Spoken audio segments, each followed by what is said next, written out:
ईशा उपनिषद में से एक छोटा सा वीडियो हमने बनाया है इसमें कि ईश्वर प्राप्ति के 3 चरण क्या बताए गए हैं। उपनिषद जैसे आप सभी जानते हैं प्रश्नों के उत्तर हैं। पूरे उपनिषद क्वेश्चनियर की तरह है, पूरे प्रश्नों ही प्रश्नों में है। तो अलग अलग महान संत हुए हैं, उन लोगों ने उन प्रश्नों के उत्तर अपने अपने तरीके से दिए हैं। ये श्री अरविंदो जो हैं उन्होंने जिस आधार पर बताया है उसके आधार पर हमने ब्रह्मांड को थोड़ा सा अंश लिया है समझाने के लिए, और थोड़ा सा अंश उस पाठ का लिया है कि ईश्वर को प्राप्ति के 3 चरण जो 3 प्रिंसिपल्स उन्होंने बताए हैं उसको।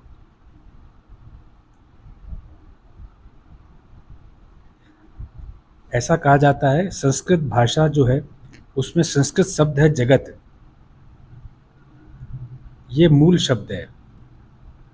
इसको अलग अलग भाषाओं में कई तरह से बिगाड़ा गया है। जैसे जगत का अर्थ है कभी न रुकने वाली गति, जो हमेशा चलती रहे, जो लगातार चलती रहे, वह गति। गति से जो जन्मा है वह जगत है, गति से जो चल रहा है वह जगत है, अनंत गति से अनंत समय तक चलेगा वह जगत है। यह गति स्त्रीलिंग में धरती को संबोधित करती है, अर्थ को, और नपुंसक लिंग में विश्व और ब्रह्मांड को संबोधित करती है। संस्कृत में स्त्रीलिंग, पुल्लिंग, नपुंसक लिंग इस प्रकार से उनको व्याकरण में समझाया जाता है। यह गति विश्व की शाश्वत आवृत्ति, इटर्नल वाइब्रेशन जो है, कंपन, उसको पूर्ण पारदर्शिता के साथ समझाने का प्रयास करती है। ऐसा उपनिषदों में कहा गया है। और सनातन या हिंदू धार्मिक पुरातन वैज्ञानिक ज्ञान जो है उसको अगर समझें तो पूरा ब्रह्मांड जो है वह एक इटर्नल वाइब्रेशन है। वो आपस में सामंजस्य बैठते हैं उसमें सारे इटर्नल वाइब्रेशंस के। तो इस प्रिंसिपल के साथ पूरे ब्रह्मांड को समझाया जा सकता है। जो रूप हम समझना चाहते हैं वह भिन्न भिन्न कंपनी या आवृत्तियों का सामंजस्य है। पूरे ब्रह्मांड में जितने भी स्टार्स हैं, जितनी भी गैलेक्सीज हैं, आकाशगंगाएं हैं, तारे हैं, जितने भी प्लैनेट्स हैं, जितने भी ग्रह हैं, सब में गति है। धरती भी सूर्य के चारों ओर गति करती है और अपने एक्सिस पर घूमती है गोल गोल, जिससे कि दिन रात होते हैं, और सूर्य के चारों ओर घूमती है जिससे कि मौसम बदलते हैं, सीजन्स बदलते हैं, और पूरा एक चक्कर एक साल में लगाती है। ये जो कंपन है, जो आवृत्ति है, ये हम लोगों को जो आज धारणाएं हैं, ये इसको वैज्ञानिक धारणाओं में भी स्थापित किया गया है।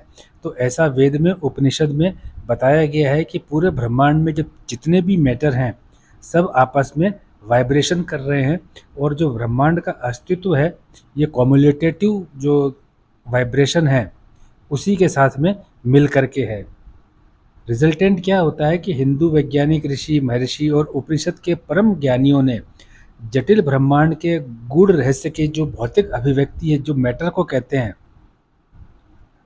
मैटर जिसका सॉलिड फेस है, लिक्विड है और गैसियस फेस है, को अंतिम छोर तक समझा और अपने कथनों में समझाया है। तो यहाँ पर आ गई बात जगत की, जिसमें हम रहते हैं, वो गति से जन्मा है।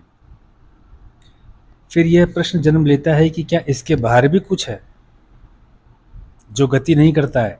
अगर सभी कुछ भौतिक ही है फिर तो जो है वही है, इसके बाद कुछ होना भी नहीं चाहिए, क्योंकि भौतिक है तो वो दिखेगा, जो दिख रहा है वही ब्रह्मांड है, उसके अलावा कुछ नहीं है, और जो खाली जगह दिख रही है वो खाली होनी चाहिए। लेकिन क्या सभी कुछ भौतिक ही है या कुछ अन्य भी हो सकता है? तो ये प्रश्न जो है उपनिषद के अंदर जन्म लेता है इसमें। तो जो उपनिषद के जो महान संत हैं वो इसको समझते हैं और अपने शिष्यों को समझाते हैं। तो जब इसी चीज़ को समझते हैं और समझाते हैं तब एक चरण ऐसा आता है, एक पद ऐसा आता है जिसमें ईश्वर के साथ लीन होने के लिए 3 चरण आते हैं। तो वो जो प्रश्न है वो यहाँ से निकल कर के आया है, इसलिए आपको इतना लिखा हुआ मिल रहा है। इस ब्रह्मांड में जो कुछ भी संसार के नाम से जाना जाता रहा है टिल डेट, वह सभी कुछ ईश्वर द्वारा ही व्याप्त होना चाहिए। हमारे अस्तित्व का उद्देश्य ही भौतिकी का जो अंतिम और सबसे पतला पर्दा है उसको परे भेदना है। कि मतलब कि जो सबसे छोटी सी छोटी चीज़ मैटर में दिखाई दे रही है, उसके बियॉन्ड भी कुछ है क्या? इस चीज़ को खोजना ही उपनिषद का आधार यहाँ पे खोजा गया है। एवं जो परम आत्मा यानी प्रभु है, वह उस अभिव्यक्ति के पीछे है, इस चीज़ को खोजा गया है। जो हम मैनिफेस्ट कर सकते हैं वो उससे भी बियॉन्ड आवर मैनिफेस्टेशन। वह भगवान जो सभी आत्माओं की परमात्मा है, सभी भौतिकी का शरीर वही है, पूरा ब्रह्मांड ही उसका शरीर है। और यह जान लेना कि पदार्थ मात्र केवल शरीर है, भगवान ही सब कार्यों का कारक होता है। जब हमें यह ज्ञान हो गया कि यह सारा ब्रह्मांड आत्माओं की आवृत्तियों का ही सामंजस्य है, फिर हमें पूर्ण विश्वास हो गया कि हमने अपने विचार सही दिशा की ओर रखे हैं। ऐसा उपनिषद के ज्ञानियों ने बताया है, क्योंकि उन्होंने ही शुरुआत में ऐसी बात की है। अर्थात हमारा चिंतन सही मार्ग पर जा रहा है और यही चिंतन हमें हमारे एवं पूरे ब्रह्मांड के अस्तित्व के अंतिम लक्ष्य तक लेके जाएगा।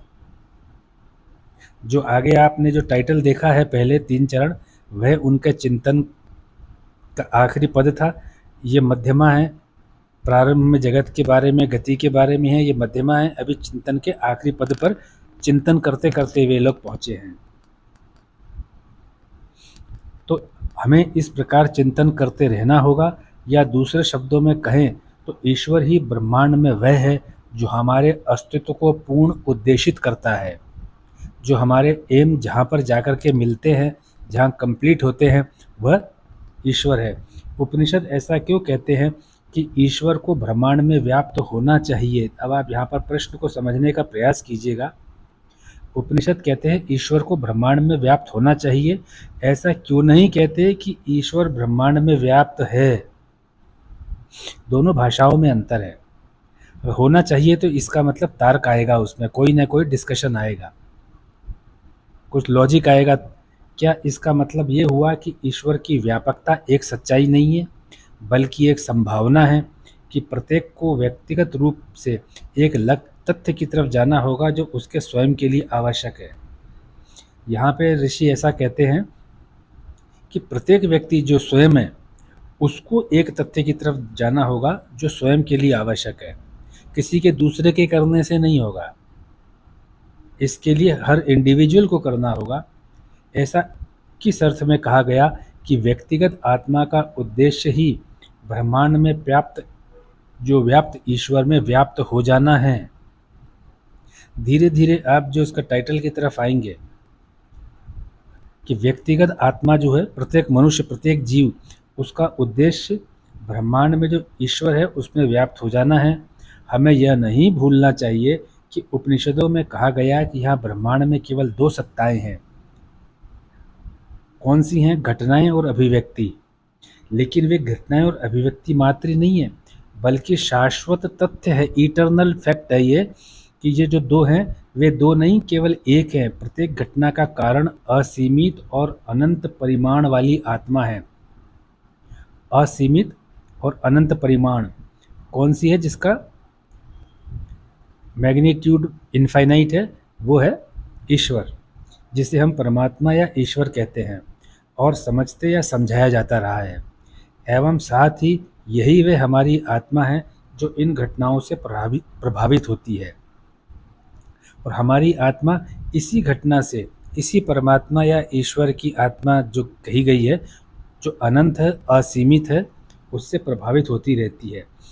हम सागर, जो समुद्र, सी को तथा उसकी प्रत्येक अलग अलग वेव्स को उदाहरण लेकर समझ सकते हैं कि अगर प्रत्येक वेव्स एक दूसरे से अलग है, डिस्टिंक्ट है, तो वह इस प्रकार सागर से भी अलग हुई। लेकिन लहर तो सागर का एक अंश, एक पार्ट है सी का। तो यह उसी के समान भ्रम है जो यह सोचता है कि उसकी आत्मा दूसरे अन्य व्यक्तियों की आत्मा से भिन्न है एवं अनंत आत्मा से भी भिन्न है। अनंत आत्मा कौन सी है? ईश्वर। क्योंकि समुद्र की धारा जो है, लहर जो है, वेव्स जो है, सागर से भिन्न नहीं है, बल्कि सागर ही है, और अगले ही पल वह धारा समुद्र में ही विलुप्त हो जाएंगी। सागर की तरंगे केवल एक क्षणिक अनुभूति है। जो सागर का ही हिस्सा है वो तरंगों की तरह से मैनिफेस्ट हो रहा है, जिसमें परिवर्तन या संशोधन का विचार शामिल है। वो बदल जाएगा और वापस से संशोधित होकर के समुद्र में मिल जाएगा, जो कि अगले ही पल में अस्तित्व में है ही नहीं, वो खत्म हो गई तरंग। क्योंकि सागर की तरंग वास्तविक वस्तु नहीं है। वास्तविक वस्तु तो सागर या महासागर है। ये उदाहरण से फैक्ट को और इमेजिनरी आर्टिकल को समझाने की कोशिश यहाँ पर की गई है। इसलिए ऐसा माना जाना कि अनंत स्वयं यानी गॉड और स्वयं स्वयं व्यक्ति विशेष आखिरी में एक ही हैं, लेकिन उसमें भी भेद है। इसके एक होने की कुछ निश्चित सीमाएं हैं। इसलिए स्वयं स्वयं जो है वह अनंत में एकमय होते हुए भी उसमें पूर्ण रूप से घुलता नहीं है। एकमय होना ही पूर्ण शाश्वत के साथ होने का आनंद देता है, ऐसा वो कर नहीं पाता है। जिस प्रकार प्रकाश एवं उसमें हो रहे कंपन से एक विचार समझा जा सकता है कि यह संपूर्ण प्रकाश है, उसमें कोई भेद भी नहीं है, लेकिन प्रत्येक वाइब्रेशन जो है अपने आप में अलग अलग मालूम पड़ते हैं। जो फोटॉन्स हैं लाइट के, उनके जो वाइब्रेशन है वो अलग अलग है। सिंगल जो बंच है फोटोन का, उसके लिए कह रहे हैं। और अपने अस्तित्व को अनंत काल तक अपनी तरह से बनाए रखता है। आप स्वयं देख लीजिए, लाखों साल पहले स्टार से लाइट चली हुई है जो आज जा कर के अर्थ के साथ में मिलती है, तो हमें वो स्टार की फॉर्म दिखाई देती है। आज की तो शक्ल वो है नहीं, लाखों साल पहले लाइट चली थी जो आज स्टार दिखता है। आज जो वहाँ से लाइट चलेगी वो लाख साल बाद आएगी, तो आज स्टार कैसा है वो 1 लाख साल बाद पता चलेगा। निष्कर्ष यह रहता है कि स्वयं स्वयं एवं अनंत स्वयं में भिन्नता है, और पूरे ब्रह्मांड का ज्ञान उस भिन्नता और प्रेम आकर्षण में ही निहित है। स्वयं स्वयं और अनंत, स्वयं स्वयं तो सेल्फ हो गया हम, और अनंत से हो गया गॉड। ये दोनों एक दूसरे से डिफरेंट है, और इसी भिन्नता और आपस में जो अट्रैक्शन है, इसी के अंदर जो नॉलेज सेंटर है, जो नॉलेज है वो सेंट्रलाइज्ड है यूनिवर्स का। स्वयं का शाश्वत के साथ एक हो जाना भावनात्मक है, आवश्यक नहीं है। यह मिलान है स्वयं एवं अनंत का, विलय नहीं है अनंत में। ईशोपनिषद में जो बताया गया है वो इस प्रकार है कि 3 दर्शन वास्तव में आत्मा की 3 अलग अलग अवस्थाओं और ईश्वर की प्राप्ति के लिए अलग अलग मार्गों की कल्पना करते हैं। ये जो 3 दर्शन जो हैं वो 3 स्टेप्स हैं जिससे कि हम ईश्वर तक जा सकते हैं। इसलिए तीनों दर्शन केवल 3 अलग अलग दृष्टिकोण हैं जिनसे हम एक ही दृष्टिकोण की कल्पना करते हैं। सच तो यह है कि दुनिया में ईश्वर के अलावा कुछ भी मायने नहीं रखता, एवं अस्तित्व का लक्ष्य उसे प्राप्त करना है। प्रथम आत्मा की बौद्धिक अवस्था है जो ज्ञान के माध्यम से ईश्वर तक पहुंचती है। पहला चरण हो गया ज्ञान प्राप्त करना।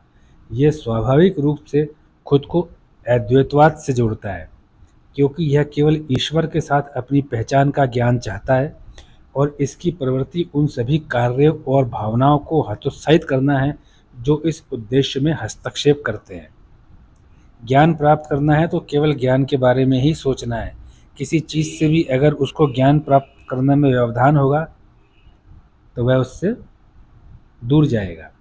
द्वितीय, फिर आत्माओं की क्रियात्मक अवस्था है। पहली बौद्धिक है, दूसरी क्रियात्मक अवस्था है जो क्रिया के माध्यम से ईश्वर तक पहुंचती है और ज्ञान की ओर ले जाती है और भावनाओं से प्रेरित होती है। इसका उद्देश्य ईश्वर के साथ अपनी पहचान का ज्ञान है। हु आई एम,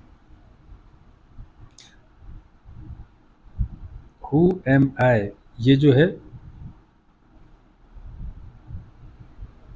इस चीज़ को क्रियात्मक अवस्था में से आता है, लेकिन इसकी क्रियात्मक स्थिति के लिए ईश्वर से अंतर की एक निश्चित भावना की आवश्यकता होती है, जिसके बिना कार्रवाई अर्थहीन हो जाती है।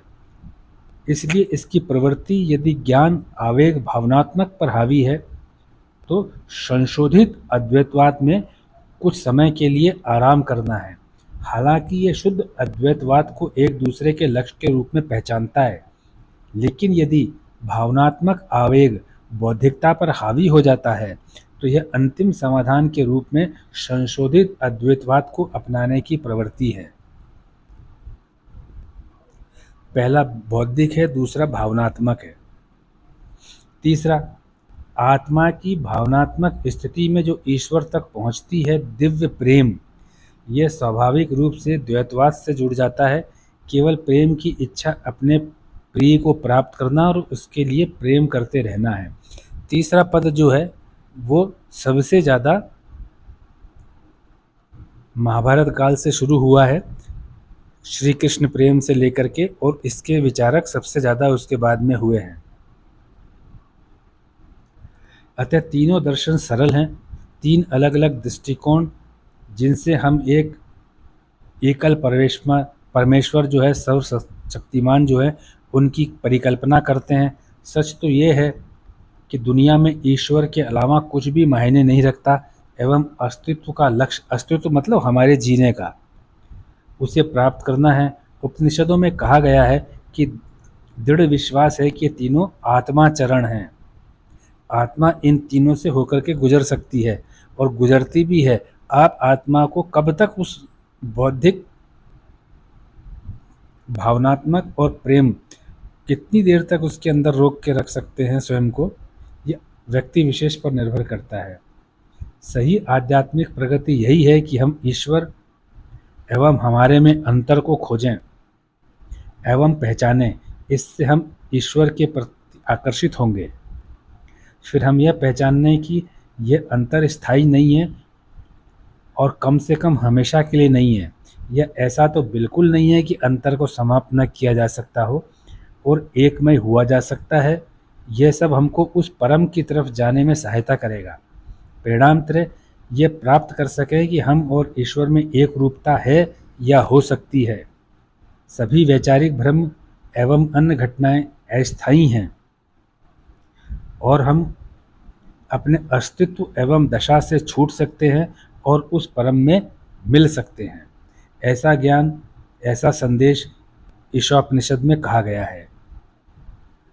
यहाँ पर आपको बौद्धिक, भावनात्मक और प्रेम तीन चरण बताए गए हैं कि जगत गति से ही चलता है, गति ही है, और पूरे ब्रह्मांड में वाइब्रेशन जो हैं, कंपन जो हैं, उसी से ही पूरा ब्रह्मांड एक दूसरे से सापेक्ष रिलेटिव टिका हुआ है। वरना पूरे ब्रह्मांड में इतने भारी भारी ग्रह हैं जिनका अरबों टन वजन है, कोई उनको पकड़ के चलाने वाला नहीं है। एक दूसरे के सहारे वे कंपन करते हुए चल रहे हैं और उनका कंपन इतना स्थायी और इतना मजबूत है कि वे अडिग हैं और कई कई युगों से अडिग हैं और अपने आप को सेफ बनाए हुए हैं। ये जो आपको पद यहाँ पर दिया जा रहा है समझने के लिए, थोड़ा कठिन जरूर है ये, क्योंकि बहुत बड़े हिस्से में से छोटा सा हिस्सा निकाला है। बड़ा हिस्सा लेकर के आएंगे तो बहुत बड़ा वीडियो बन जाएगा। लेकिन ये आप विश्वास कीजिए, आप इसको 2-2, 3-3 बार, 4-4 बार पढ़ेंगे जब भी आपको टाइम मिले, 1-2 दिन के अंतर पे, 4 दिन के अंतर पे, 5 दिन के अंतर पे, आपको ये वास्तव में अपनी ओर आकर्षित करेगा। पहली बार नहीं करेगा। आप इसको मेरे विनय के ऊपर, मेरे आग्रह पे आप इसको 3-4 बार, 5 बार पढ़िए और आपको जब ये समझ में आएगा, एक दिमाग में इसका रिदम और एक फ्रेमवर्क बन जाएगा, तो आपको इसका बहुत अच्छा ज्ञान लगेगा। ये पूरा का पूरा वैज्ञानिक तथ्य है, मनोवैज्ञानिक तथ्य है। ये केवल लिखी हुई कोई बात नहीं है, विचार किया हुआ है, ये चिंतन किया हुआ विषय है। आपको इससे लाभ मिलेगा। आपका समय देने के लिए धन्यवाद।